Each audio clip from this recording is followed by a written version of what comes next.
welcome back to the CQQC podcast for episode, whatever you want to call it. We don't know. We're doing a one-off segment here.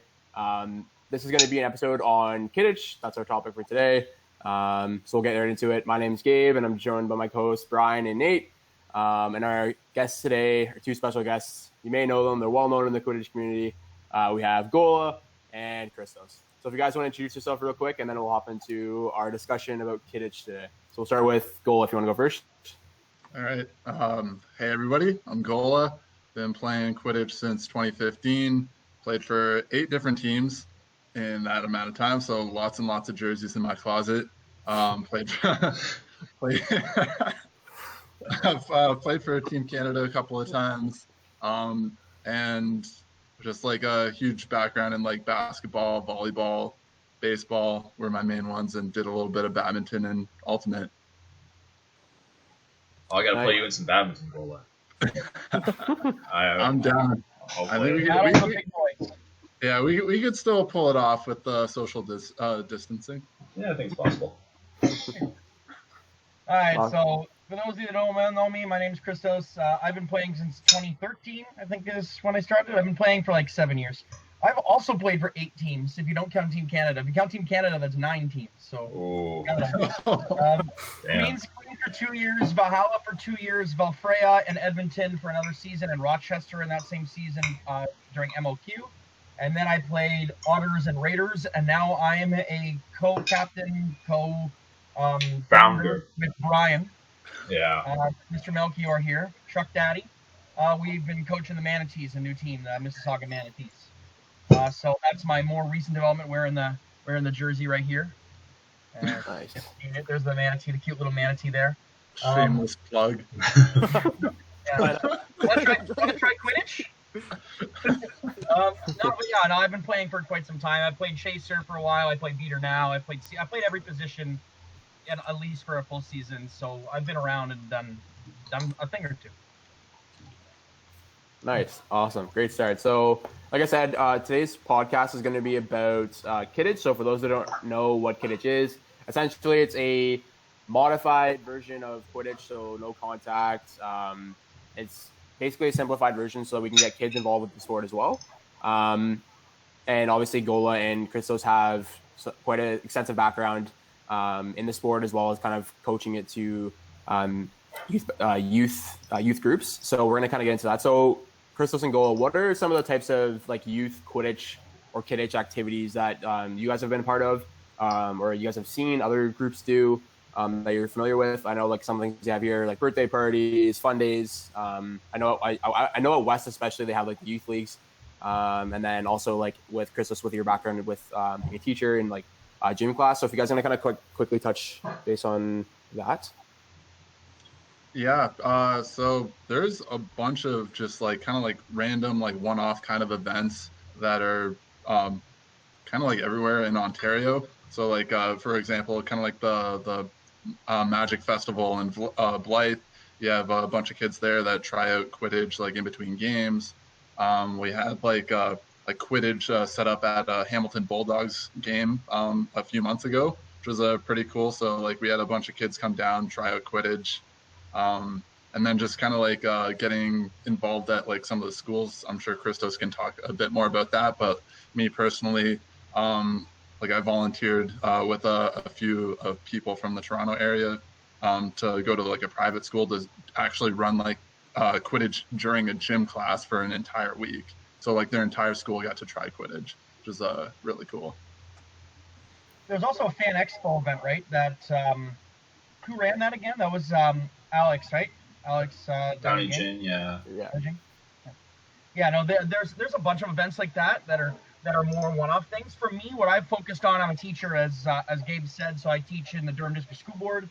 I'm actually a music teacher for the most part, but I do Quidditch as an extracurricular with my kids. I did that throughout the year until the COVID shutdown after March break. And I did it the previous year as well. The kids absolutely loved it. We did full rules except for the contact. As you said, we obviously don't want Jimmy tackling little Timmy. We don't want anyone getting hurt. But for the most part, we play like a full rule set. Beaters have a full rule set. they do like they learn immunity and stuff and call cards if you want to. At least where I do it, because I've been doing it for so long with the kids that they know the rules now. The way that we made it though is that there's actually a crease. So in Quidditch, for those of you that might not have watched Quidditch, basically like handball, dodgeball, full contact, and you can kind of go anywhere you want and shoot, throw the ball, or hit people with another ball. But in the league that I have, instead of making it so that you can just run to the net and like throw the ball in, because without contact it's basically impossible to play defense, we have a crease which is just kind of a couple of feet extending from the hoops. It's not very much, but players aren't allowed to jump across it. They're not allowed to step in it at all. They're not allowed to shoot from outside the crease and run into it, so it protects people in the crease completely. So it does not allow kids to even like use their momentum and like threaten to run through somebody, because it's supposed to be non-contact. So it's worked really, really well, because what it ends up doing is kids are able to defend the hoops, and you might think that like, oh, hoop D might be really overpowered, but I haven't really seen it yet, especially the younger kids, because the top hoop, they're not tall enough to really guard it. So hoop D doesn't really work when you're only 4 feet tall. Wow, talking smack. Take that, kid. I mean, they're doing really, really well. Like I've seen there are some grade 4, 5, 6 students on my junior team that can like effectively cycle bludgers and protect the seeker during action. I'm not kidding. This happens. I remember when I first did it with my first school, when I was a teacher just for a 1-year contract, where I was doing a seeking drill. It was basically just the 2 beaters and a seeker and a snitch. So there were no chasers. And I saw the guy win a beater battle, take his ball, get the rebound, throw it back to his partner, grab the other ball, retreat, and then defend the seeker. And I was like, oh my God, this guy's grade 7. Wow. Watch out, US. He's better than you. Yeah, watch out, US. We're coming for you. We're coming for you in circa 5 years, you know? But, no, but the kids really like it. And with all these rules, they're able to handle it. Like the first couple weeks is kind of, it's kind of hectic. It's organized chaos, you know, where the kids are like just starting to learn the game. They're just like, ooh, the brooms are lightsabers, and they're just being silly. But once they actually learn the sport, it really becomes something really cool for them, and it's really new for them too. Yeah, and you were saying too that, and I guess it kind of makes sense. Like, there's always, especially at the younger ages, there's always going to be those like few kids that are like really into like playing sports, and then those that are kind of like more off to the side. And you said that the crease also helped kind of prevent the one person just running up and just like shooting it, like, Yeah. You know what I mean? Yeah, there was definitely I did try the game originally without a crease, like way back, and I realized immediately that it was just one kid running through everybody all the time. Yeah. And if there weren't beaters that were super inclined to throw the ball really hard, they would basically just get a free goal every single time. They would just run up to the hoop and like jump and dunk it. Like, how do you expect a kid to defend that, right? Yeah. So it levels the playing field. And also what you're saying is kids that are like athletically inclined, they've played a lot of sports, and the kids that haven't played sports, I find that Quidditch is really good at bridging that gap. You have kids that haven't even played a sport before, and maybe they've read Harry Potter, maybe they haven't. Like, actually, a lot of kids younger now, they haven't really read Harry Potter. I've actually found it more common they've seen the movies and they haven't read the books, which is kind of a travesty in my opinion. But I mean, at least they're involved in some way. But even the kids that don't read Harry Potter, they haven't seen the movies, still look at it and they're like, oh, cool. It's like a cool thing to do. And kids gravitate towards it. And it's a lot kinder to people that haven't played a sport before, because no one has played the sport before, right? People have played basketball maybe when they're younger, they played hockey at a young age, and then they go to gym class or they're trying out for a team, and they have many years advantage over understanding how like the technical things of the sport. Quidditch, no one has that. Like, the broom really levels the playing field. A lot of kids have never tried to hold a broom and like catch a ball.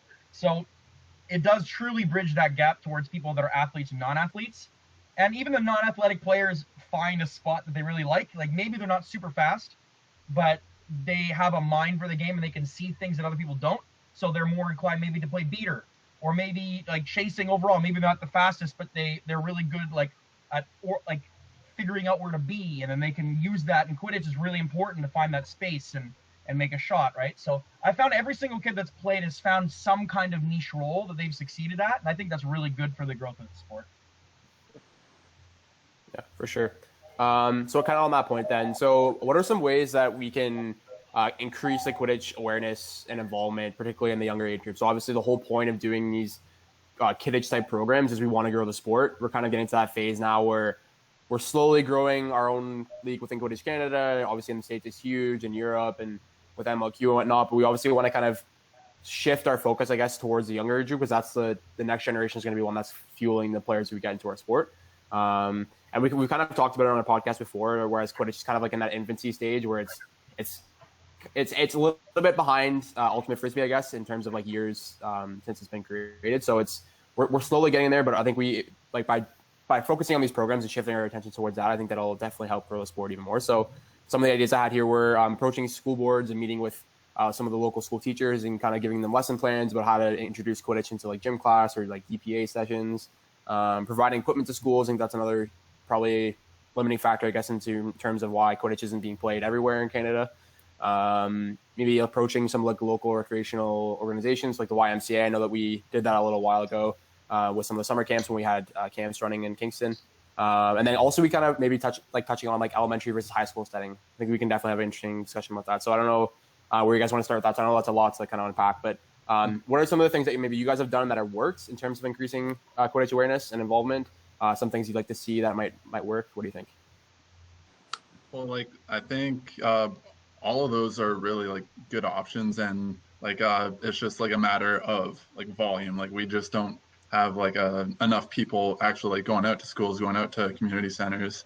So it's just like very sparse just in terms of like the word of Quidditch getting out to the kids. So just like having like just more people like get into that. And then like when you go to schools, obviously like equipment becomes like an issue like after you've actually like established that like Quidditch could be a thing there. Sorry, I had another thought. Christos, can you take over for now? Sure. I completely agree that the hoops can be a barrier for sure, because like what does a set of hoops cost? Like $250 for a set of like the 6 total, three per side. It's like Probably, yeah. Depends like where you're getting them from and all that. Yeah. You can use the good old tie a hula hoop to a jumping rope and tie it to a basketball net method. And in theory, that could work. Or I've done where you like just tape them to a wall, and then you don't get like go behind the hoops or anything, but it still teaches like the basic core of the game. I remember we were talking about this before, and I still couldn't find the name of those nets, the European handball-ish style nets that I was talking about. But they're basically these nets that like stand and they have mesh in the middle, so it's just like a Quidditch hoop, but they unfortunately don't come in 3 different sizes. So they're all the same size. They're about the size of the small hoop.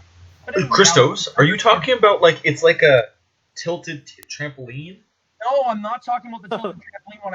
I remember that. I kept finding pictures of those, but no, I can't remember. I could not find it. I think it's a specific school board website that you have to buy it from. I don't think it's like a retail thing you can get.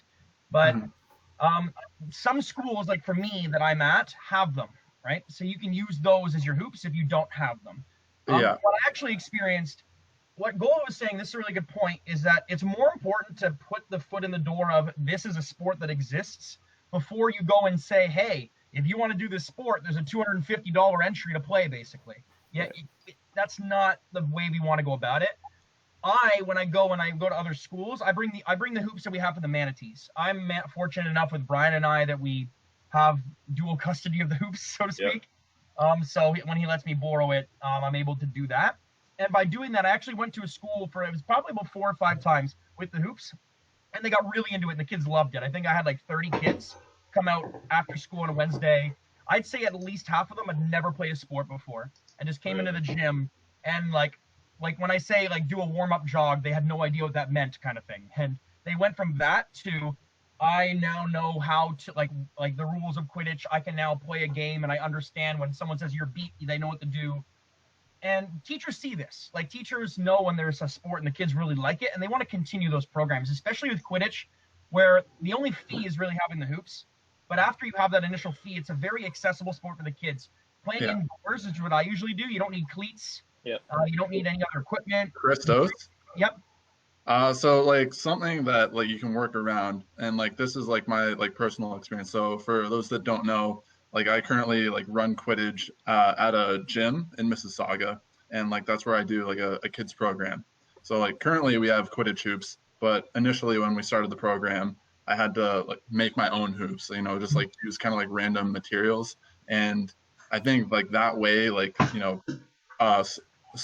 which is going to be very important for schools, at least like initially, like if they want to start things out. It's just like, okay, we can just like modify some of their current equipment so that they can set up Quidditch just on a regular before they actually commit to hoops, because like it is a bit of an investment. Yeah, absolutely. It is an investment, but to cap up the story that I was saying, when the kids really got into it, the school actually was so invested in it that they said after experiencing it that they wanted to get their own hoops.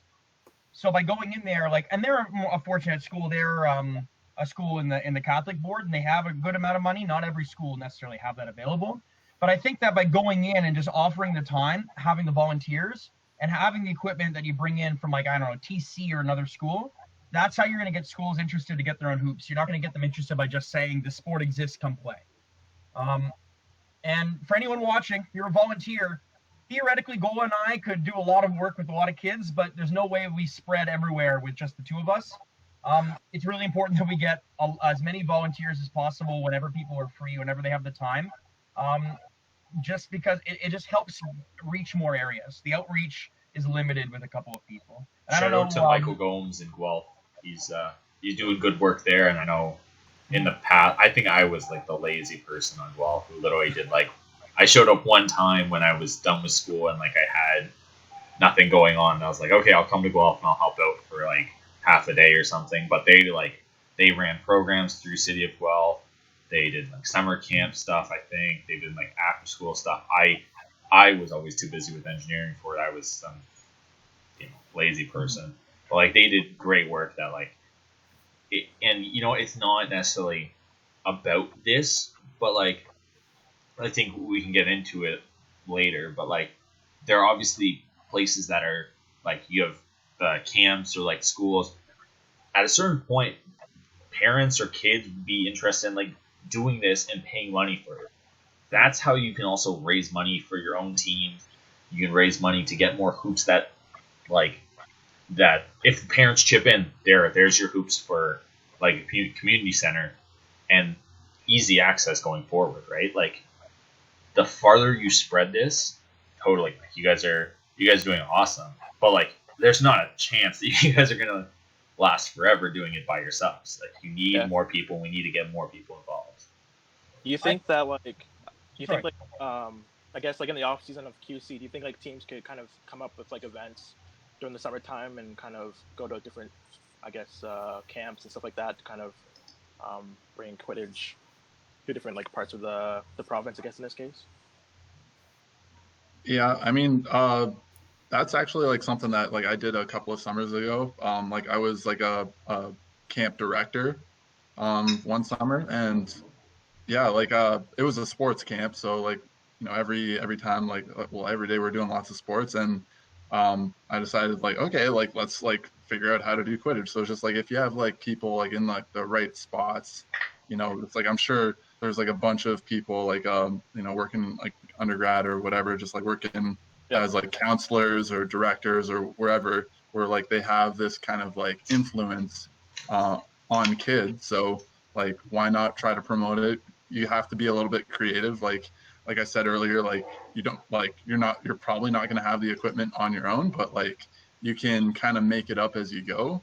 And you could always just kind of like reach out to like people that have more experience, like in case you want to like figure out, like the details of like how to run the game or like stuff like that. Cause like you do want to try and make it like a enjoyable experience. Cause like if you have like no idea what you're doing, it might just kind of fall apart and just like, oh no, why did I do this in the first place? Yeah. You definitely need the right supports. You need the right people around you and surrounded to help you out. But I have never hit a situation where I start a Quidditch thing and it kind of like completely falls apart.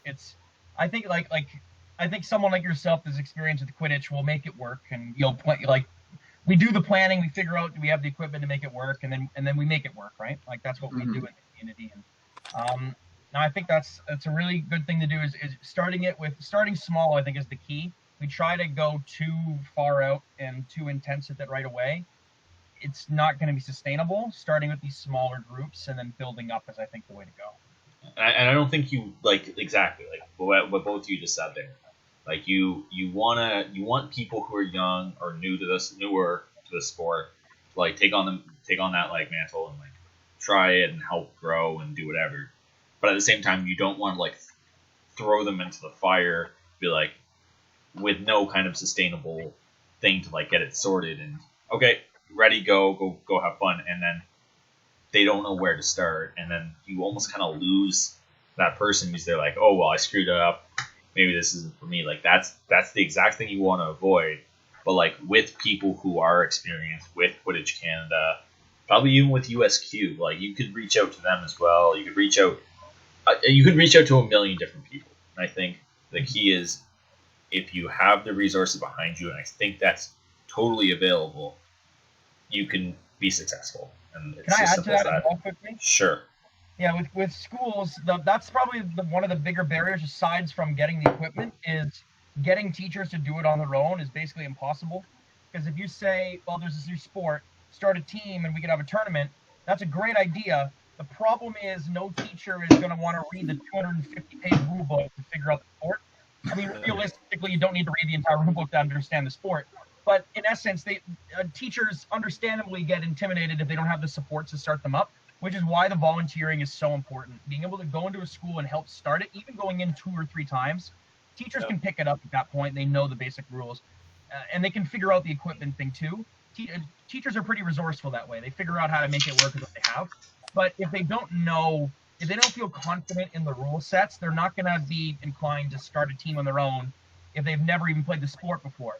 That's the thing with Quidditch, that teachers, for the most part, have played these sports in the past at some point in their life. They may not be badminton experts. They've played a little bit, enough to understand the basics to teach kids. But with Quidditch, it's not the case. These adults that are teachers have never played this sport, maybe didn't even know it existed in real life. So that's another thing. That's why we need those volunteers. So to call out again, if you want to volunteer, seriously, like if you want to volunteer, we would greatly appreciate it. I'm sure a lot of kids would greatly appreciate it too, because it's going to be able to reach schools that we would never get to otherwise. And I think that also points to, if you're a teacher in Quidditch, get a job and start teaching Quidditch. No, I was just gonna say, here's an idea. Like, what about what if like Quidditch Canada or someone that's like one of us was involved with like Quidditch and kind of approached even like a teacher's college, or like I don't really know how the curriculum with colleges work, but I don't know if they have like a set curriculum that's dedicated to like gym class. But even if we had like an opportunity just to like put together some sort of document or something that they could give to the teachers college, and then like a couple of people go and volunteer for a day or however long they're doing that curriculum, and just like show how Quidditch works. And then that way, like the next generation of teachers that are going into schools and supply teaching and whatnot before they get a full-time job are able to like have that in their toolbox, if you will, and be able to use that. Would that be an idea? I don't know. In a sense, I've already tried, but it's actually a much more difficult process than one might think. For the Durham District School Board where I teach, they have what is it called? OFSA, for example, right? OFSA, and elementary schools have the DEAA, I think, the Durham Elementary Athletics Association. I think those are the two for tournaments, so you can make it like an officially sanctioned sport. That's great. The problem is that the wait time to get a sport recognized is like 2 or 3 years. Oh, wow. After submitting your stuff, and it requires you to already kind of have a baseline of people playing this sport. So before we can do that, at least at the level of elementary schools and high schools, you got to have people interested. You can run tournaments without that, but you can't really make it an official sport where like a school gets a banner for winning the championship, right? So it's I think what Gabe's like pointing out is like you could do this. You could do it with school teachers. You could do it like I did it when I was a summer camp teacher. Golla, you mentioned you did camp as well, and like I was a this is a couple years back.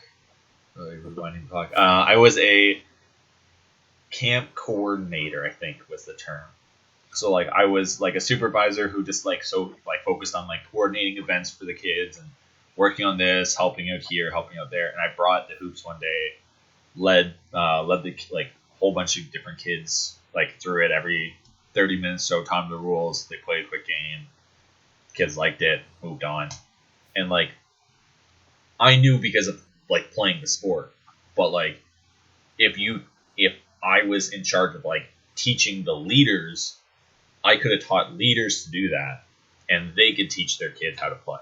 And I think like having yourself or setting up the final like tournament of kids versus kids from schools all over the place. It's great, but like spread the word. I think that's the first step, and I think that's where we really need to keep going from there, from our good start.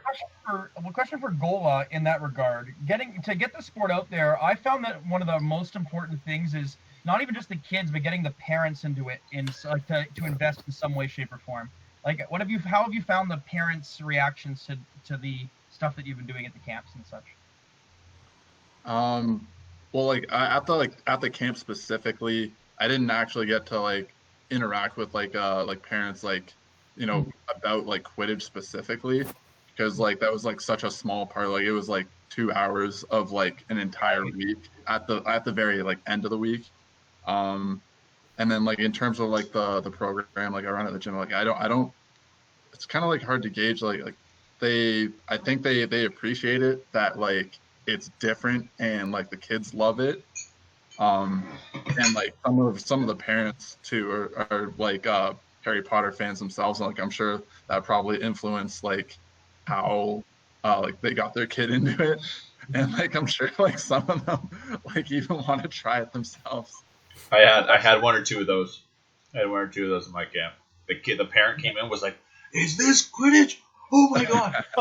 Drop your bag! Here, you go over there!" And they were like taking a waffle in there. I was like, "What did I start?" And I was like, "I don't think I got the right audience here." Like, we need to use that, because the way that I see this sport growing, this is really the main question. I think that, like, Gabe, that you introduced at the beginning, is like, how do we grow this sport from the youth up? You know, in my opinion, yeah, you need to get the kids to enjoy it, but I really haven't gone to an area and done Quidditch stuff with kids where the kids didn't like it. Like, I haven't noticed that ever in my own experience. It's not that I think is going to be the biggest thing. I think the biggest thing is actually getting the parents involved, because you're not going to have someone commit to playing Quidditch at the age of 8 and play like on a AAA team, because that simply is not going to exist, at least in any foreseeable future, right? Manatee's Youth Academy. I see it now. Who knows, right? Like, There's how you make your money. I mean, like 20, 30 years from now, you never know if the sport's still around. Who knows, right? But at this point in time, you're not going to have a kid stop playing basketball, select basketball, to play Quidditch competitively, in quotes. It's a more casual sport than that. The way that we sell it to parents is, well, this sport helps you build skills for other sports. Playing Quidditch is going to help you play basketball. Playing Quidditch is going to help your cardio for soccer. It's going to help your positioning for hockey. If we did it in high school, and people have talked about high school, it's like, could you do full contact? Like, in theory, that could work. You could say, well, maybe this is an alternate to rugby or something at that level. Who knows? But it's the parents that are the ones that are driving their kids to the events. It's not the kids that are saying, I want to do this. I'm going to drive to this event half an hour away to go play some Quidditch, right? It's the kids telling their parents that they think this is cool, but then the parents have to be the ones that really buy into it. I think that what you said, Brian, where some of them are Harry Potter fans, I think we need to use that and just say, like, look, this is a super cool thing. Come watch your kid play this new sport and have fun watching them. It's like a cool photo op for the parents, right? With their brooms, and at the Quidditch festivals, like, they have their capes on, and it's hilarious and it's great. And but getting the parents involved is going to be the biggest thing. And with QC as well, trying to get them out to tournaments. We have another tournament in Oshawa at the Civic Center. Getting schools involved in some way, shape, or form. Getting kids to play a scrimmage and making that work. And then the parents are there watching with their kids. That's going to have an audience of people watching. Maybe they'll buy merchandise, maybe they'll buy a headband for their kid afterwards. That helps the league. There's so many things that helps, but it starts with the parents being aware that it's something worth their kids' time. Yeah. So what I found that so fascinating, because I feel like when I was like I think for the I kind of speak on behalf of most of us, but like when you're kind of pitch Quidditch when you're in university, it's like, oh, what sports did you play before Quidditch? Oh, soccer. Oh, great. That's great. Like like you said, the cardio will transfer. Like your positioning will transfer. Oh, you played competitive basketball. Oh, perfect. If you can be a chaser, you'd be perfect at shooting the hoops. You played football or rugby. Perfect. It's contact sports. Like that's how you're pitched it. Whereas, like, kind of focusing on the younger age group, which is the group you want to target, it's almost the exact opposite. And I think that's what's so great about Quidditch in terms of marketing it to parents, is that it teaches youth so many different skills. And in an age where we're kind of shifting towards that early, like in school, it's one of the things we've learned about is like early specialization versus multiple different sports, trying multiple different sports. They call it early sampling. The benefit of doing Quidditch is that it gives you a wide range and wide variety of skills, and that's why I think it's going to be so huge when you're marketing to parents, because you have to get the physical literacy. So how to throw a ball, how to catch a ball. You're playing, like I said, like handball, dodgeball. I mean, not at the younger age, you're not going to be doing contact, but the whole idea is that you're developing those skills, and then there's a transfer over to other sports. So, and then hopefully by getting them involved in those sports, they'll kind of latch on to Quidditch and they can kind of use it throughout their sporting careers, I guess. But I think originally when we're sort of marketing it, like you said, Christos, like it has to be towards the parents, and I think that's a huge way of doing that, is just promoting the whole aspect of like physical literacy skills and all that kind of stuff. Okay, I would also like suggest like a different like pitch idea. Like you could like direct this towards the parents too. It's just like pitching like the lens of like progressing in a sport that's like super new, right? So like I got this idea from like watching like an American YouTube video about like recruitment, and like this idea is just like, okay, like here's an example. Like me personally, like literally within 1 year I was traveling to Germany to play Quidditch, like for Team Canada.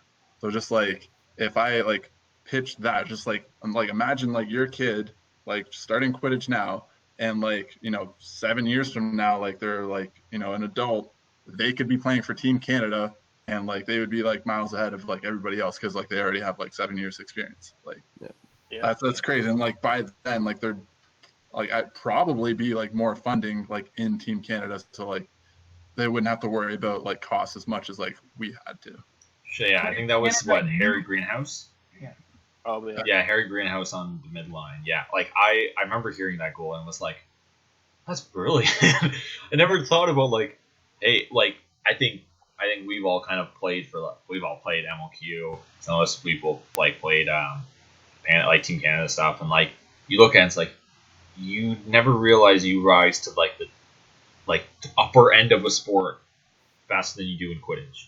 Like it's just it's so new. It's crazy that like you don't have to worry about leapfrogging everybody that's been there for 10 years, because no one's been there for 10 years. True. Everybody is. Yeah, that's not true. There's definitely been some people there for 10 years. Some.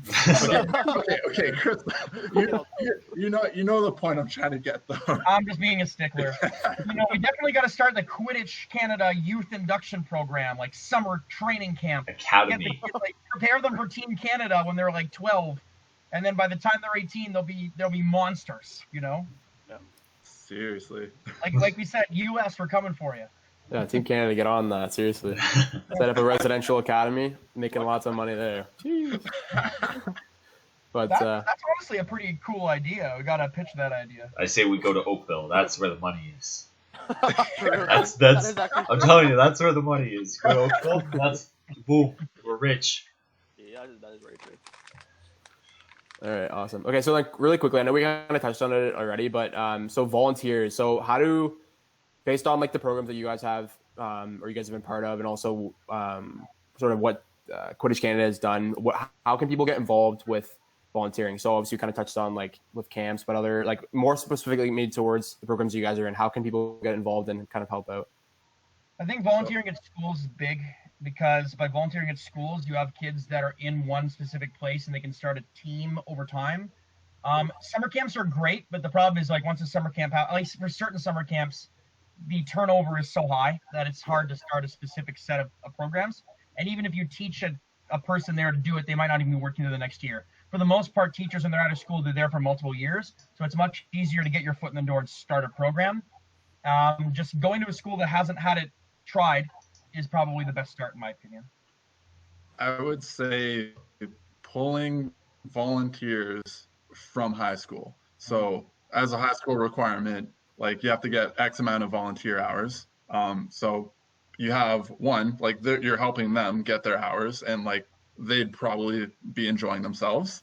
They're learning the sport. They're going to talk to their friends about the sport at school. Like, what are you doing? Oh, like I taught Quidditch over the weekend. Yep. So you get like a volunteer that like has to do it, and then like if they enjoy it, they continue, they tell their friends. So like the word spreads like at their school, but at the same time, they're helping like whatever program you're running. And like I actually had that luxury like while I was doing my program at the gym I work at, which is like fantastic. So like I would say like kind of like as like an outreach is like talking to like high schools, not even just to like set up a program there, but just to like talk to like guidance counselors, like, hey, can you set up like a little like advertisement saying like we're looking for volunteers for Quidditch. It's a really good idea. Yeah, and just making sure that kids know where they can go. And I think this is why, like at least from my school board, if we had another tournament in the Oshawa area for regionals, that'd be so awesome. Because what could end up happening is that's basically like right in the middle-ish of Durham region. It's pretty accessible. It's not too far away for people. You could have them, like I've suggested, just help volunteer goal ref at a constellation game. Kids in grade 9, 10, 11, 12. It helps them stay in the sport because playing Quidditch in high school is a bit of a tougher sell. I don't know about you guys, but I find that elementary school, they're like, yeah! And then you tell them in high school, they're like, oh, that's too nerdy, stupid, I don't want to do it. And then you go to university, and then they get like, yeah! So there's like a bridge. There's like a bridge in between where high school, they're like too cool for it. But the kids that have tried it in elementary school, getting them to come back, just to get some community hours, even if they're just like helping man a booth, you know, like helping sell merchandise and hanging out that way. I think that'd be a really good way to get those kids to come and watch the sport at that level. That's going to get them to want to play when they graduate. They're going to remember that and say, you know what? Now I'm in grade 12, I'm going to a university, and now I want to see if the university I'm going to as a team, and then maybe I can play too. Can I throw this out there? I love the high school kids in because I think that's the prime demographic you kind of want, like as the next step, because like we have the university kids coming in first year and you get them through their university years and hopefully retain them after. Elementary is great. I think you want that middle bit of the high school kids. I think if you're running, let's say, Guelph or U of T or UWater or wherever, right? Let's just whatever you throw a university team in, and like you're captain or you're on exec in your second year, third year, whatever. What's to say, like, yeah, just go back to your old high school if you lived close by, or someone on your team's high school who lived close by, and be like, hey, like, we have this, we're hosting a tournament, like, this weekend, easy community hours, get your kids involved, and, like, I think I completely agree with you guys, that's, like, the best sell you can get. Just get someone from your area to get these kids out and get, like, it's almost like fishing. You just think the fish is gonna come, and you just need to put the damn bait and the hook there. They'll bite. I wish I had this idea like when we had regionals in Mississauga. I know. Well, we learned from that, right? We look back and we say, oh, that would have been awesome, but now we can look back on it and say, you know what? Next time we're not gonna drop the ball. This is the kind of thing that you got to organize well ahead of time too. You can't say like a week before the tournament, yeah, let's go and give some flyers out. Now it's got to start like September when school starts, right? When school starts, and go to the schools and say, you know what, we have this event coming up in November. We really want some volunteers to come out. Just let us know, like put out an advertisement. Kids are in grade 12 that still need 40 hours because they waited until grade 12 to do it. It's on a Saturday. They get to be outside and they get to like be around sports. I feel like there's a lot of kids that would be interested in doing that. Because it is a community service and it really helps us, but it's fun. It's fun. It's fun. You're around a new thing, right? You do it for regionals, 2-day tournament, start at like 8 o'clock, end at 4 or something, let's say, with like a lunch break in there, of course, and wherever breaks they need. That's almost half your hours. That's 40% of your hours, like right there in one weekend. Like, you get upgrade how easy is that? For 4 years, and they can get all the community hours in theory from Quidditch events. True. Yeah. True. And also too, like I think we kind of mentioned sort of off air, but like the idea of like even setting up. Oh, I know we want to have a podcast about it, but like doing like a reffing sort of thing, like teaching the kids about the rules. I mean, they're not going to be like official refs at that point, but like just kind of introducing them to the rules, like we're having little clinics here and there where they can kind of go to so they can learn more about the sport, so that when they actually get into first year, they're already kind of aware of the rules. They're going to start playing the game, but they're also going to be a lot more inclined to even start being certified for refereeing. So then when you do have tournaments in those high schools, it's a lot easier to organize refs. That's going to be another huge thing, right? With volunteers is getting people that are certified refs to ref the games. And then we don't have to ref anymore. Yeah, Sorry. Exactly. I was gonna say I find the best way the kids learn is just by playing, and they learn most of the rules. But I think that you could definitely get a high school kid to be a goal ref. Like Yep. goal went in, goal didn't go in. It went in, but he was hit by a dodgeball first. There's 3 things that they have to do. And I think that out of consolation, you don't want them goal refing the finals because you don't want some person getting tilted because they made a wrong call and getting yelled at, because that's not going to get a grade 9 to want to come back. But having a consolation game where those kids are in the game and actually doing something in the game, I think that would be really, really cool. They don't necessarily have to know all the rules of Quidditch to make that work either. I know they do that at Queens, like with the volleyball. They have the ball boy or whatever, ball girl, who has like the towel and they wipe the towel off, or even like and basketball they do the sweeping and stuff like that. The kids love doing that. So even just like you said, just like simple goal ref, not a sort of final bracket or gold medal game, but just like a consolation game where I don't know if you want to do like a tournament, like regular tournament. Yeah, it's like a regular tournament would even be perfect. Yeah, basically any involvement in the game in some manner will keep them engaged and wanting to come back, just because like the fun experience they get from it. Yeah, for sure.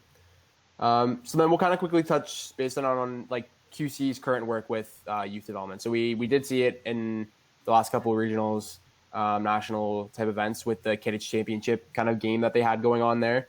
And then also just being present at the various expos throughout Canada, Ontario, whatnot. But how can QC kind of maybe push the idea of youth development? So I think the Quidditch Championship is great and all that kind of stuff, but I think Christos, you kind of mentioned a little bit with the schools and getting schools involved, doing like a day trip. I think we also mentioned too doing like we'll touch more on that when we talk about MLQ, but like doing like a Friday night under the lights kind of thing, or having like a big game that all the kids can kind of come to after school's done, and or even just in the summertime when things get back to normal, just kind of setting up some sort of game, whether it's university teams or MLQ teams, just having, like I said, like that sort of big event where you have the lights on and just like people can go with barbecues, maybe tailgate, whatever, like something along those lines. That'd be really kind of fun. I think that single-handedly would be the best possible thing we could do for the sport for 2 reasons. For one, it's a social event for the kids. They can go out and do something. They can go with their friends. You're much more likely to get a group like that to come out than to say to individuals and like they go and there's no one else there. That honestly, in some ways, doesn't even look that great for the sport. They come out, they're like, oh, cool, but I'm the only one here. But if you advertise it to the schools and you make it an event where like entire classes are going together, like right after school on a Friday, and we have a game like let's say we play at 3 p.m. Weird time on a Friday, yes. But if we can make that work, it's like right after school for kids. They can get on a bus, they can go to this event and watch. And for 2, MLQ in particular is, in theory, the highest level of Quidditch we have aside from international play. So they're going to see the best of the best in our country playing, or at least in the area of Toronto playing.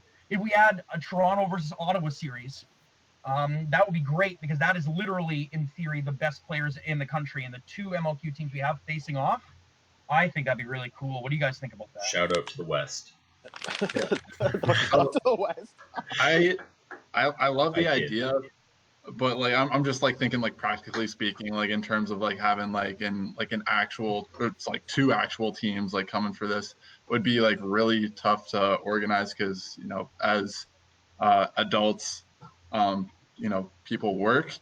But I think there's like a bit, like if you were like more flexible, just like made it like kind of like a random scrimmage of like anybody who's like in the area and who's available, or like maybe host it like on a weekend where like there is like a big practice or like a scrimmage or like a game on the Saturday, so that you have like this event on the Friday, so that like, okay, we're not just going to Toronto for this like one random event, we're going for the event and a game. TC practice or something. Yeah, like a TC, that'd be perfect. TC practice on a Saturday, do the event on a Friday. I think if you do the event on a Saturday, you're going to lose a lot of school support because they don't have the kids on the Saturday. If you do it on a Friday, you can actually make it a school trip in a sense. Yeah. So that's what I was pitching. Like, still have it on the Friday, but like just like time it so that like there's like an actual like Quidditch event, like where people are already going to be there. And like the reason I say like open it up to like people that aren't all on the same team is because like if you have 20 people on a team, maybe only like 10 of them can actually make it to like a 4 o'clock game. You want to buy an area, not buy a team. You want Yeah. an area of people Yeah. coming together, not a Yeah, team and of like people. it doesn't really matter like having like actual teams going against each other if we're just like showing it off for like the kids, right? Mhm. Yeah. They're not going to know the difference between like a lot of teams. They never seen the game before, so Exactly. if we don't get the entire team out, that's fine. We just call them. This is this team. This is this team. They're not going to know the difference. It's still really good for the sport. Exactly. And Christos, you never touched on the third part. I think this was mentioned when you proposed this idea or talked about this. You said barbecue. I'd be down to play barbecue in place of Quidditch. Like Oh eat barbecue, play some Oh my Quidditch. god, Oh, that'd be that's great. the dream. Well, I don't know, sell hot dogs, sell burgers, and make it a fundraiser for QC. True. Yeah. Yeah. You know, Late night $1 s'mores. a dog. You know. God. And I think that's a way even too, like just to get like university teams. I know it's tough because everyone's from everywhere, but even if we just did like a university thing and just made it a QC event, it doesn't even have to be MLQ. I know MLQ just came up with a new position where they have like a project like manager, and that's great. And I think that's going to definitely help the league. But even just setting up like a random, we can even call it a fantasy tournament for all like you said, like they're not going to know the difference if everyone's wearing the same jersey, they're not going to know the difference. And then just setting it up as like a QC fundraiser, and I think that's where one thing I think QC can do would be like setting up even like a voluntary position of like a project or special projects sort of coordinator that just does it's exclusively volunteer stuff and organizing these sort of cool ideas that might develop the sport even more. I think those are cool ideas. But yeah, so then I guess quickly then in terms of MLQ and how we can use MLQ to develop it, I don't really know if I haven't seen anything on MLQ doing anything with youth Quidditch, but is there anything other than that we can think of? I think we've kind of touched base in the Toronto-Ottawa series about doing like a MLQ, like MLQ Canada Championship kind of game, I guess, or even doing like a player collectible cards. And like I personally like collecting those like hockey cards and all that kind of stuff. I know we're not professionals, but I never got one. I'm upset. Yeah, like setting up something like that where we had like little like player cards. I think Queens did that a little while back where they had like player cards, but I don't know. What do you guys think about that? I think we got to start small and build up. I think that we have some really good ideas, but we can't try to extend too much. I think we start with the volunteering. We start by a few select schools, maybe like a small tournament of 3 or 4 teams. Build that up, build the interest. I think that's how we win in the long run. Grow it slow. Get some sort of foundation. Yeah, like and like I like the idea of cards. Like, you know, people love collecting cards. Like, I don't think like we're just like that well enough like known where like we could like make it like worthwhile yet. But like maybe like down the line. For sure. All right, cool, awesome. So I think that will kind of wrap up like the whole like Quidditch topic, and this is kind of like a special edition, I guess, of for the podcast. We recently saw with Christos posting in the CQA Facebook group. For those who haven't seen it, it's a new sort of brooms up scenario. So again, for those that aren't familiar with Quidditch and sort of the rules, at the very beginning of the game, we have it's called brooms up, and that's where the players from opposite teams run towards the middle, try to take the quaffle and the bludgers. Obviously, it's super dangerous. We've had a lot of injuries recently. It's basically running full speed at each other and trying to grab a ball on the ground. It's not the safest of plays in a game. So Christos had a really cool idea that he proposed in the group. So Christos, if you want to kind of briefly kind of introduce everyone for those that kind of maybe not have seen it, just sort of how it looks like layout wise, to the best of your ability, and then just maybe describe anything that kind of came to mind when you were thinking about the idea, I guess. So I was on TC East, Team Canada East for Pan Ams. And for those of you that watch Pan Ams or were at Pan Ams, what the first thing that happened in the tournament, very first game, very first brooms up, USA versus Team Canada West. 2 chasers run for the ball in the middle. Neither of them slow down. They both go for the ball because first game of the tournament, they want to get the ball for their team. And the guy from Team Canada West gets an accidental shoulder to the head and is immediately concussed and on the field, on the ground for like 15 minutes. And that's the first thing that people were seeing in this entire tournament. And it's the first thing that happens. That can't happen. For our sport to be safe, we need to have a better setup at the beginning of the game. It's basically right now like dodgeball, but in dodgeball you have the limit of, well, first of all, it's not full contact, so you're not having people getting blown up. And in dodgeball, you can't go to the other side of the field. So there isn't people running over people, you're just reaching for the ball. In this, you're trying to grab the ball and immediately in the same, like with the same momentum that you have, continue to try to score immediately before the teams get their balls. This causes a problem when two players are basically playing a game of chicken. And it's like, am I going to move out of the way? Am I going to slow down? Is he going to slow down? And then nothing. Then no one slows down. Someone accidentally gets hit. It happens a lot more than you would think. I think every single tournament there's some issue, from as small as I got my finger jammed to as serious as I am now concussed and I'm out for the season. And I realized like I needed to come up with something better just for my own sake of mine. I had an idea and I was like, you know what? I need to try to draw this out and see if people like it. So what I came up with was, instead of having this is Brian, where you're going to edit in a little diagram somewhere. I got it. So it's right, I don't know, here. I don't know. I'm just going to point to a random area. It's just gonna be over the whole screen, Christos. I can't edit right. that well. So, I'm not that good. That's on you, Brian. So the idea behind this is, instead of having the ball's still in the middle, but instead of having players run from their hoops, they're starting on the sideline next to each other and they're running in the same direction for the ball. I think the measurement I have on my diagram is 9 yards out from the sideline is where the two chasers start, and they'll have a 9-yard sprint for the quaffle, which honestly it's not that much of a difference. Or not much of a difference, not much of a distance, sorry. So you're not going to have players running at full speed for an entire field and then colliding. Kind of been like the XFL, if anyone's familiar with the XFL, where like two players are just bash against each other. Yeah, that was crazy. You're not going to have that, because you have two players, instead of them running like this, they're running like this, and they're running side by side.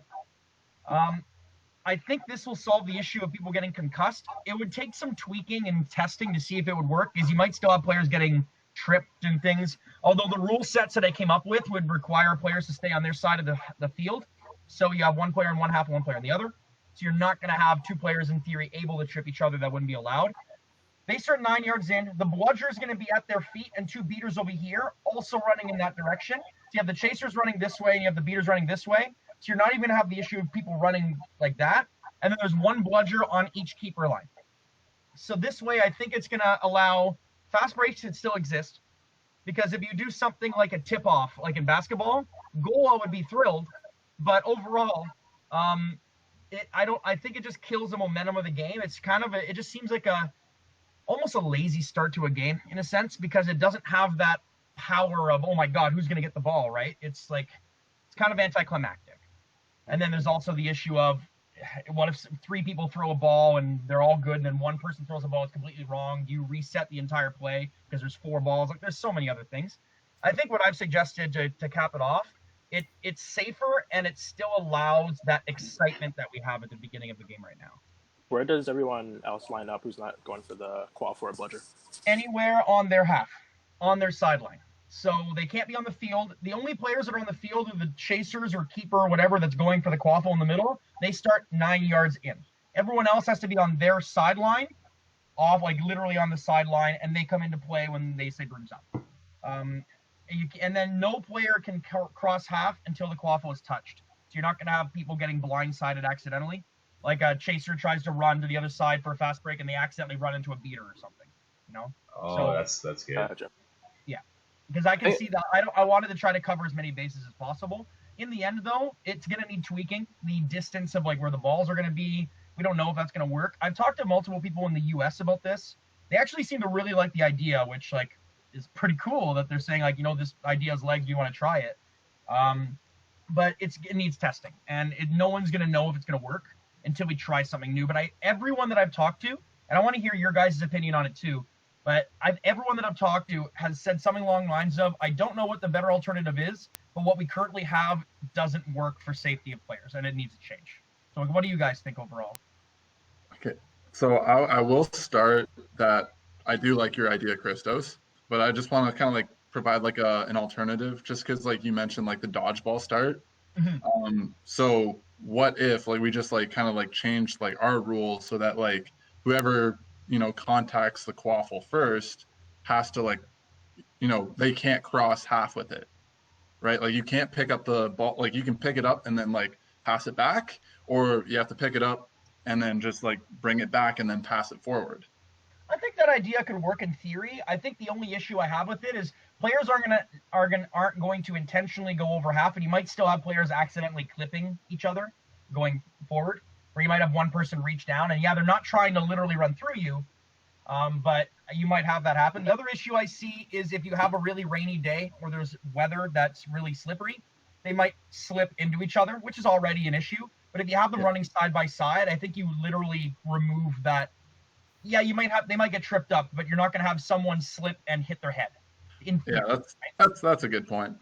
Yeah, but I think that idea could also work. Actually, I think that's an interesting idea where you're not allowed to go past half. Maybe you have to take the ball and bring it back to your keeper zone or something. It's off the top of my head. Maybe you have to bring the ball back in order to be able to play it forward. To that point, I don't like the bring it back into your keeper zone because that just kind of slows down the game. Like that's my point. Yeah. I get the idea of like try. Okay, here's my thought. Like real quick, Quidditch start is so different, and it is problematic. Obviously, from what you literally outlined everything, both of you, of like people are hurting themselves. There's danger for this. There's possibility for that. There's just issues with it. There's no other sport that I can think of that starts, I guess, beyond dodgeball, that people are running toward each other at the beginning. Hockey, there's a face-off. Basketball, there's a tip-off. Lacrosse, they have their sticks like against each other. I could go on and on. Like, there's no run toward each other to start. It doesn't exist. And I think doing this is great. Like, the rule of you can't cross half before the quaffle's touched, that prevents, like, the people just getting blindsided with stupid stuff. I think it still has that opportunity for, like, a fast break if someone's smart or someone plays it right. There could be strategy to it. Like, if someone, like, knows they're going to be flicked, the other guy's going to beat them. The other person will beat them to the quaffle, and they know they're going to flick it back. Maybe they let that person flick it back, and they cut in to take the little, like, ball on, like, that they flick back. I think there's a lot of good potential with it. I think it requires testing. I think it'll take a little time and discussion to get more feedback.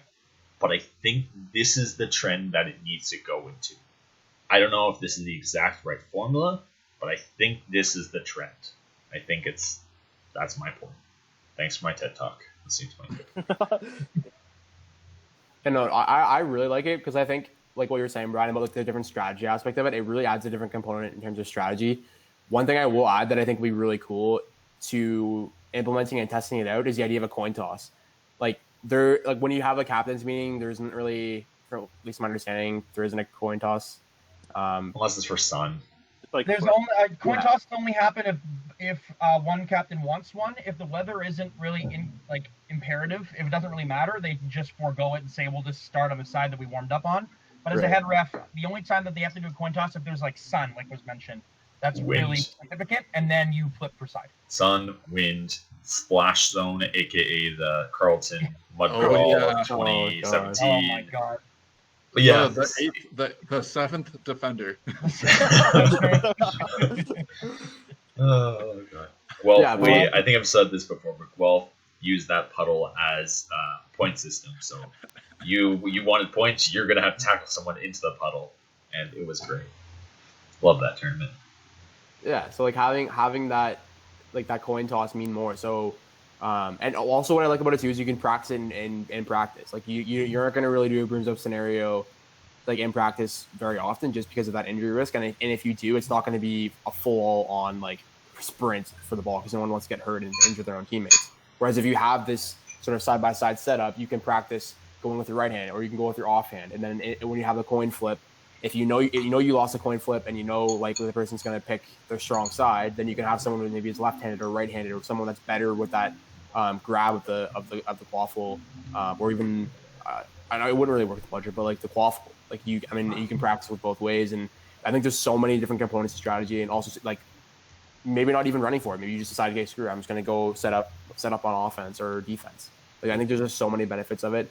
I will say, like, with the whole dodgeball idea, I like that aspect where you kind of, like, stop. I don't, like what Brian was saying, I don't really like the idea of going all the way back because it kind of eliminates that fast break component of it. But having, like, again, there's a strategy of sending someone long, and then once you grab the ball, just throwing it down to them, and they can just quick Elliott goal. There's just, I don't know, I agree that there's a lot to unpack in terms of different ideas, but I do agree that you need to come up with some alternative because the last thing you want to see, I mean, obviously it happened with Pan Am's. So the last thing you want to see is have a regional tournament where we set up a great event with all these kids there, and then the first 15 minutes of the game where everyone's super excited, we're sitting there because someone's concussed and knocked out cold, and all the parents are going, "Oh my gosh!" Like, and the kids are like, "Oh, I want to watch," and you know what I mean? It's just it's the last thing you want to have happen. Gabe, I totally understood as you explained that. I understand what you meant by the coin toss. By like coin toss, as in like if you have two people facing the same direction, someone's left hand and someone's right hand will be on the midline. So I guess the best way is you coin flip to figure out who, like you plan for who you want as your person going for the ball. But do you want them running away from the score table, or you want them running toward the score table? Because if you're running toward the score table, you'll have a different hand on the midline compared to running. So I see what you mean. I think that's totally doable, and it gives like you coin flip whoever wins it. What side do you want? Do you want to, like in the NFL? Do you want to pick side, or do you want to pick like running direction for brooms up? I have an idea actually, because we talked about this a little bit off air, and the left hand issue, so to speak, because it is something that definitely needs to be considered.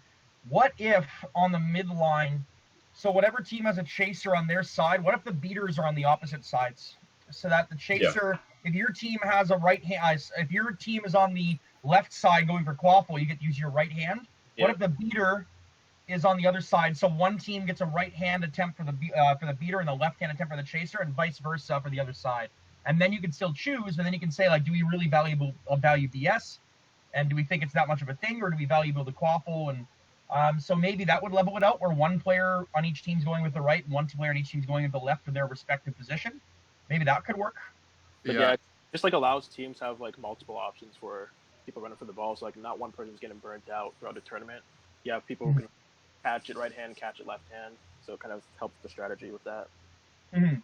Yeah, I think you would have to like also like just modify like the distances, because like where like you set up the quaffle and the bludger, just because like when you have like the beaters running like behind like the quaffle players, like when you start brooms up, they're running away from the beater, right? Like the chasers are running away, making it like a tougher beat attempt, where like you have a better chance at like having that like, oh my god, will they score off the brooms up moment, as opposed to like if they're running, beaters this way, chasers this way, they both pick up, just like, all right, you're right there for an easy beat.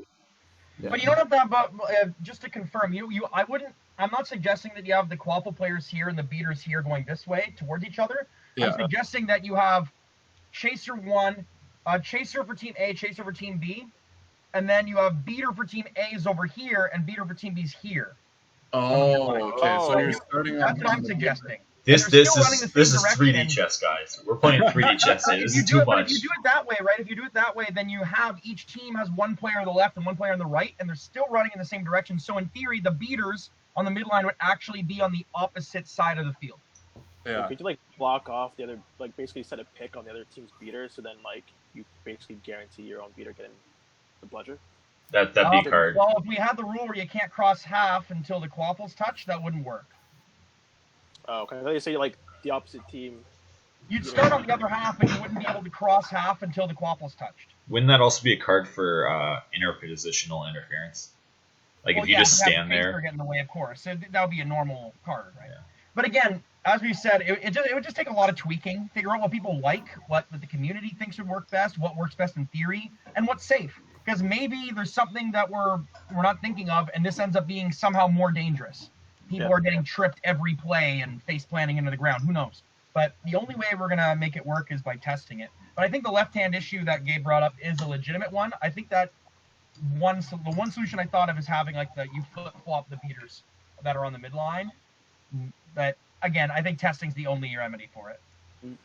So quick anecdote here. There was a Canadian hockey coach by the name of Roger Nielsen.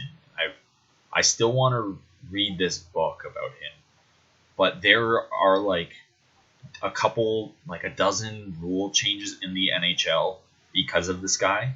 So like there's an article on, I can't remember where it was, but it's amazing. So he'd come up with weird exceptions to the rule. I think look up on SB Nation on YouTube, but he'd come up with tactics like he'd pull his goalie near the end of the game, but he'd tell his goalie to leave his stick there, like up, so that the other team can't shoot and like just get an easy goal. Like they'd have to shoot over the stick, or he'd have his goalie like scrape a whole bunch of ice enough to make like a little snow pile, so that like he put that in the way. He has like read into this guy. It's incredible the little like stuff that he came up with. You need people like that to test theories like this. You need people to come up with the most ridiculous things ever to poke holes in this. And I think, what if I do this really obscure thing that no one would ever really want to do and would be a pain in the butt, but if it works, then we'll do it, kind of thing. Yeah, can I lay down over top of the bludger? Can I run up the field with my back foot? Like stuff like that. It takes time to figure out, but like it will get there. I think this is a great step in the direction. Like, what if I'm running for the ball, but my broom is over half, preventing them from getting there, but I'm not technically over half? It's Christos, right? There you go. You're the Roger Nielsen of Quidditch. Congrats. You know? Yep. Players may not intentionally broom block other players. So how do we see this in like Quidditch Canada then? So like, are we gonna like throw it in consolation games? Are we gonna have separate events going on at regionals and nationals? Like whether it be like a I don't know, like an all-star kind of series. I don't know, like going on at the same time as regionals and nationals. How are we gonna see this kind of implemented into QC? So I think the best way would just like, you know, promote the idea and just like tell teams like try to practice, you know, like that way you get a lot of teams doing it like on their own time. And then like on top of that, you could like throw it into like fantasy tournaments, like we've seen with like other like rules that we try to like 2-arm tackling, and like look where that went. Fantastic. And just like I would say consolation would probably be like my last pick, but like still not a bad option. Yeah, because like MLQ did that with some rules. They tried them out in the consolation games and then implemented them the next season. So we could also do that too with the consolation games during regionals and nationals.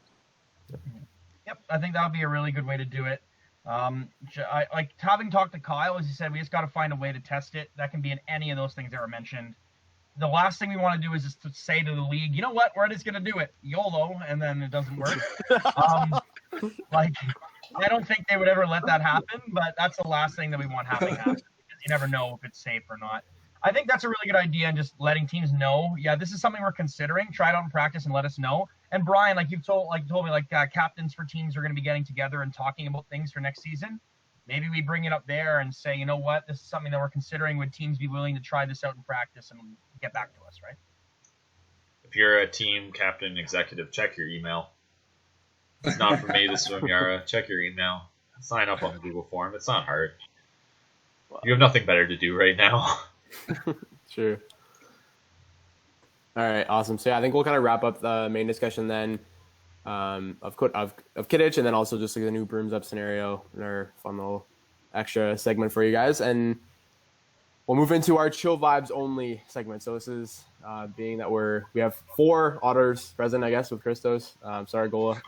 No bias whatsoever. None.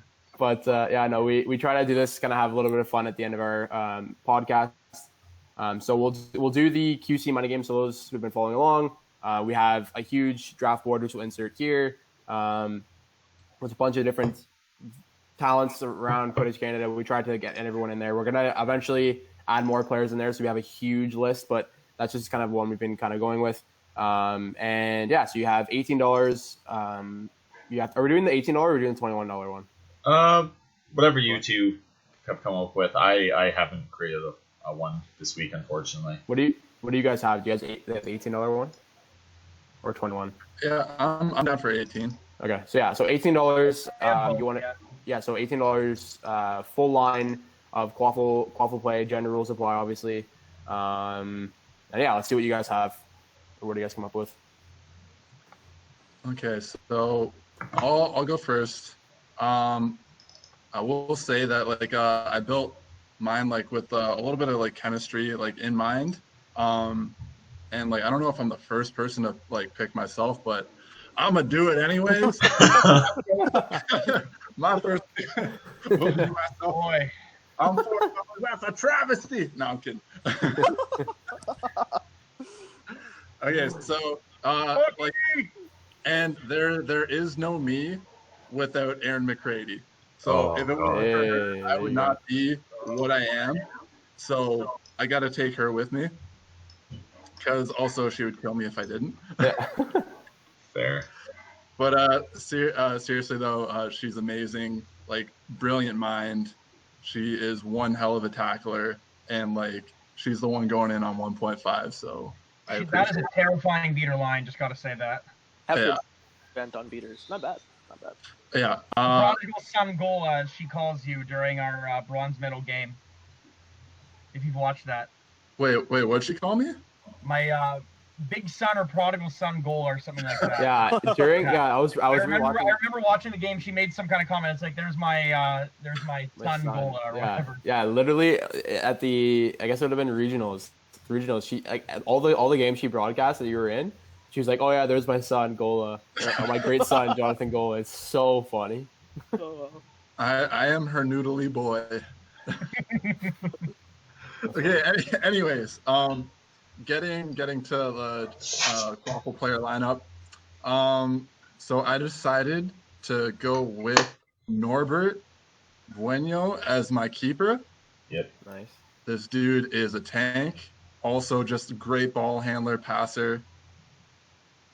So like, I had to match him up with Michael Beta, because I believe they're both basketball players and they'd be doing alley-oops for days. Jeez.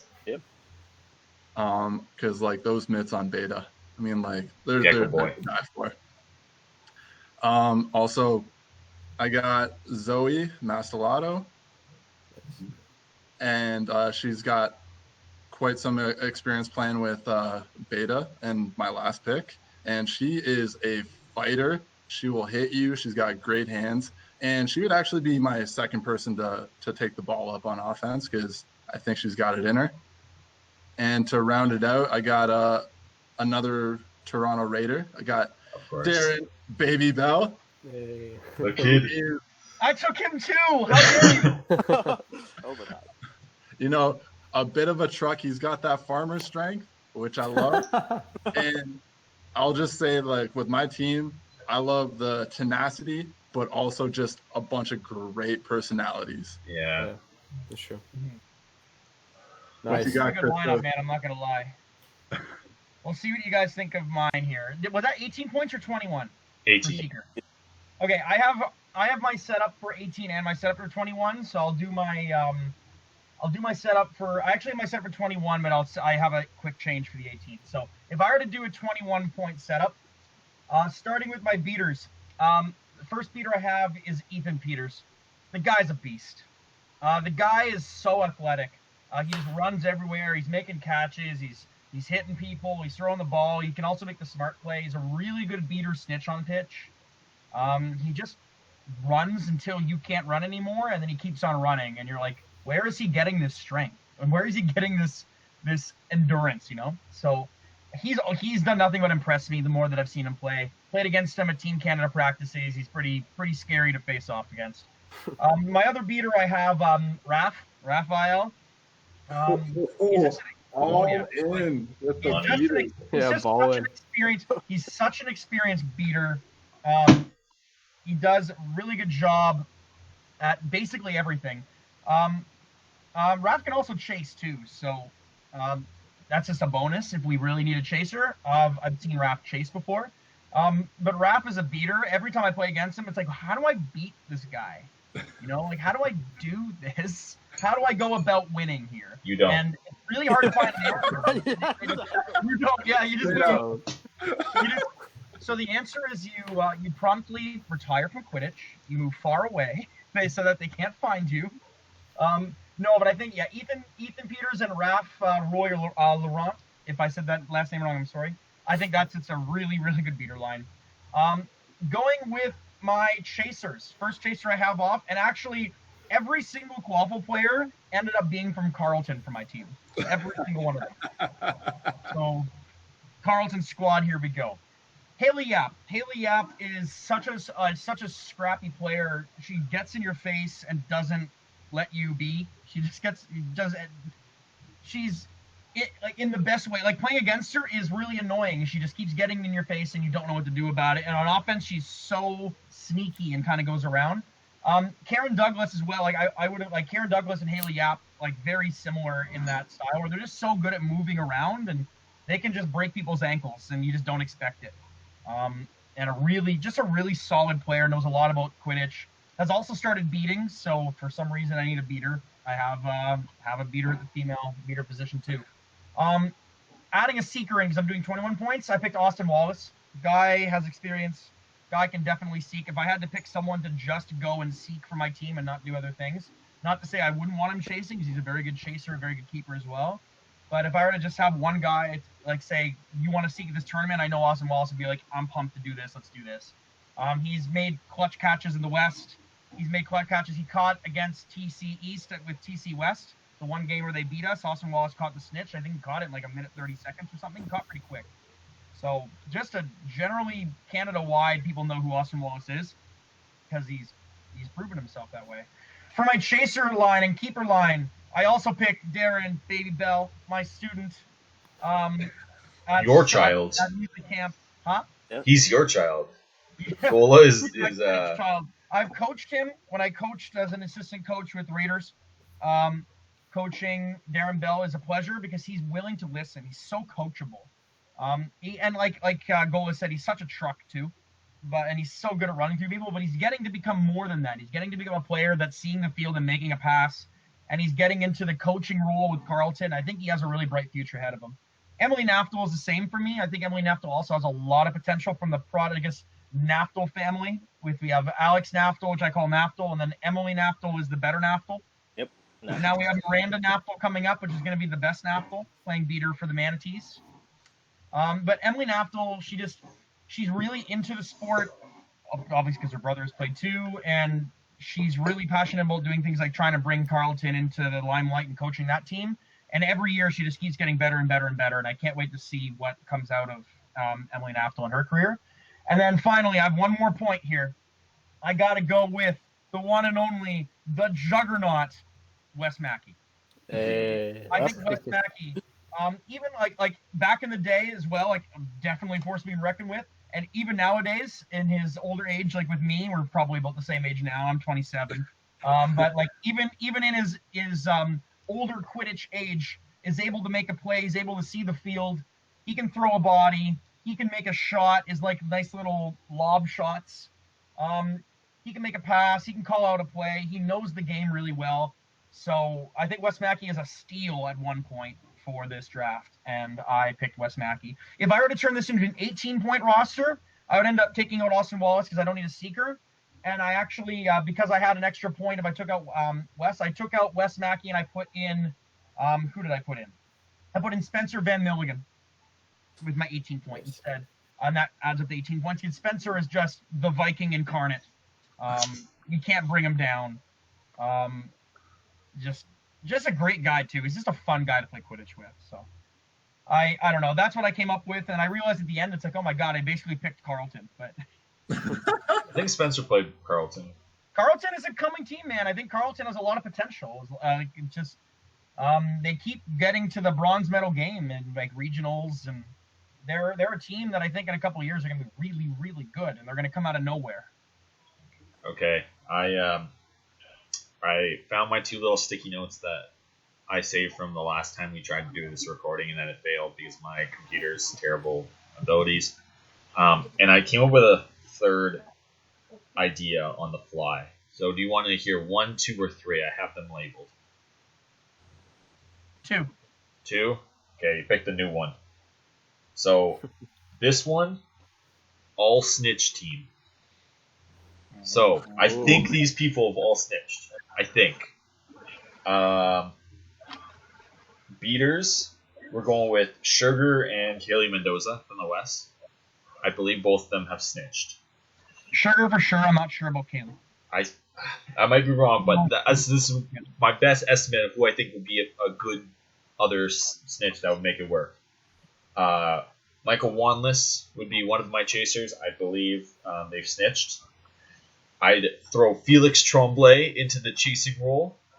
I'm pretty sure he's snitched before. Yep. John Keats in as a keeper. He's definitely snitched. And Liam Zulian. There is our full 6 snitch squad rolling up. Gonna mess up your day. Watch out. But Brian, who will snitch the game? No one. The game never ends. Someone else. Brian, this is your time to shine. Oh god, I can't snitch. I'm terrible. That's funny. Actually, you know what? If I really needed to, actually no, never mind. Because he was so mean to me last podcast, Zach McDonald couldn't snitch because he failed his snitch test. Ooh, take that, Zach. That's right. Fight me. Damn.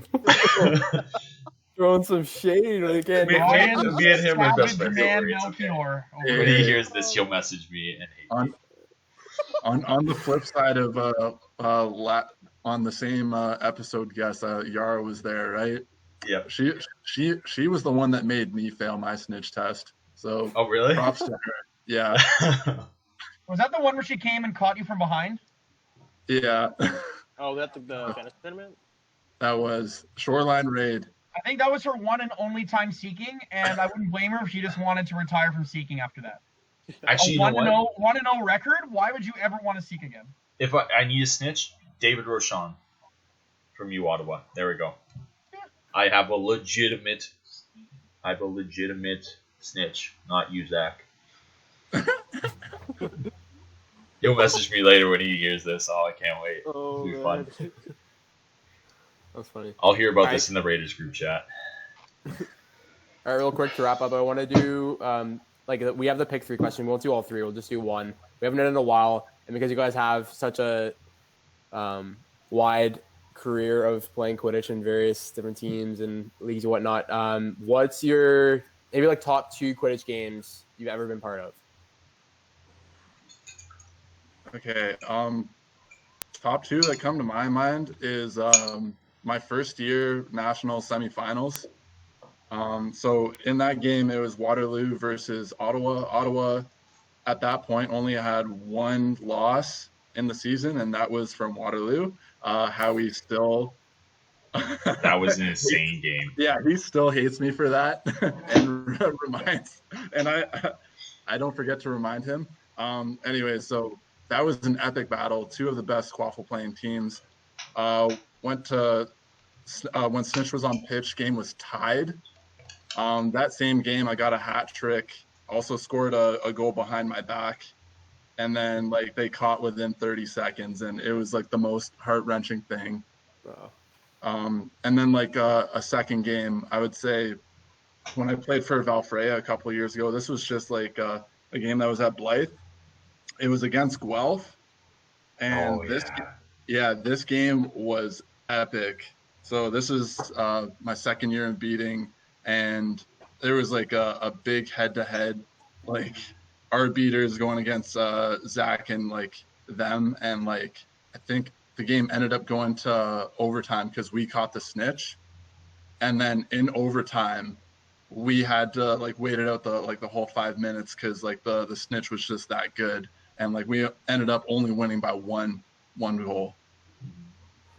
I wasn't there that weekend. I remember hearing about it though from everyone was just this game was insane. I was like, it can't be that nuts. And then I saw the scorecard. I saw what happened. I think it was on film, or at least some of it. But I don't think it was. But no, okay, man, I think so. Yeah, but after that one, it was oh my god, I can't believe we did that. For I'm up, right? Was that 2? Yeah. Yeah. All right. I have 3, but I'm gonna have to I'll just do a this/this.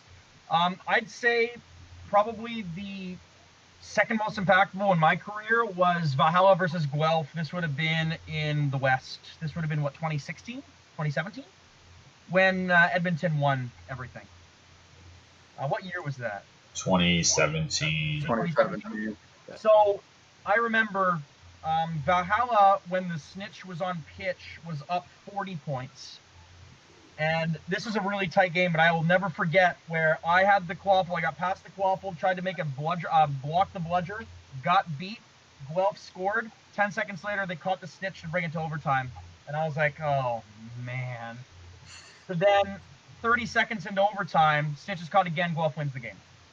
Jeremy Burrow's ball cut's coming out. That was a big, heart-wrenching moment where we felt like we had it, and just I remember feeling really bad about that specific play, and well, it is what it is. But that was a really hard-fought game the entire way. That was our first time where we were like, we win this game, we're in gold. We can finally prove to the world that Valhalla, back then, before they became like a massive juggernaut a couple years after, we can prove to the world that we belong in the gold medal game, and we just, by the skin of our teeth, we lost it.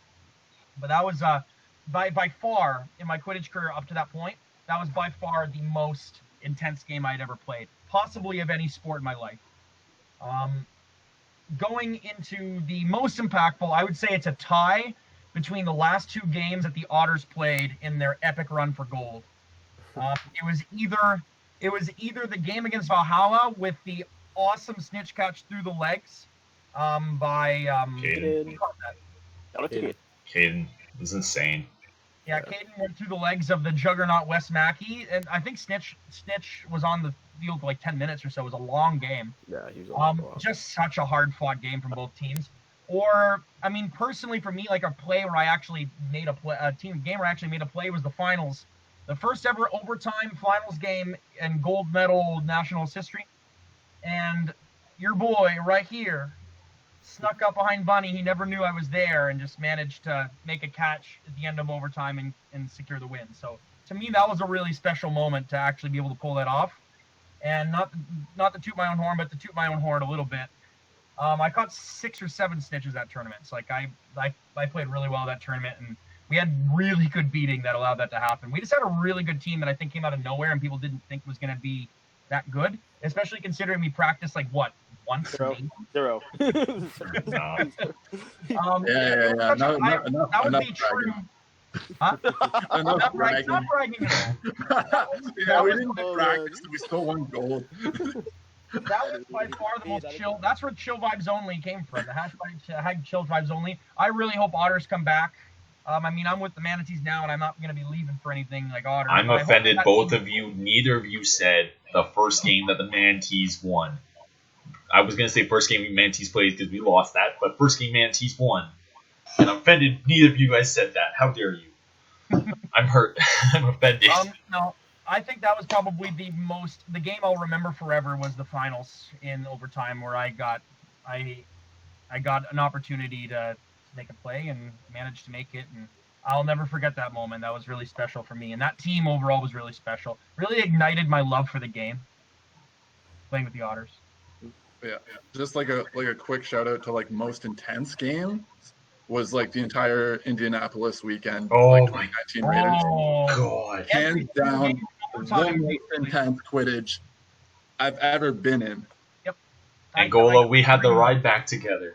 That was a great ride back. Back to back to back to back. Wow. Can I say a shout out as well to what was it? I can't remember what two teams it was. It was at the Frosty Broom. It was U of T versus someone. It went to didn't it go to double overtime? Yeah. We talked about that. Yeah. Waterloo, I think. Yeah. Was it Waterloo? UT Did Waterloo. it actually go to double overtime? Yeah. No, it was triple, wasn't it? No, this Double. triple doesn't exist because Double. double overtime is his next Oh, goal in. It was double, But yeah. double almost finished, I Next think. goal There was like a was- minute left. Yeah, in and then double. like every time they would go down the field, it's like, is this gonna be it? And then they don't score. It's like, is this Yeah, gonna that's be it? It just never ends. The Everyone knows defense it. was impeccable. It was great. Yeah. That was like a consolation game. I just like jumped onto the field. What if I landed? Everyone there, regardless of if they had a stake in the game or not, was just so hype at the end of that. Yeah. Good times. Awesome. All right, so I think we'll wrap it up. I think this was a pretty long podcast for everyone.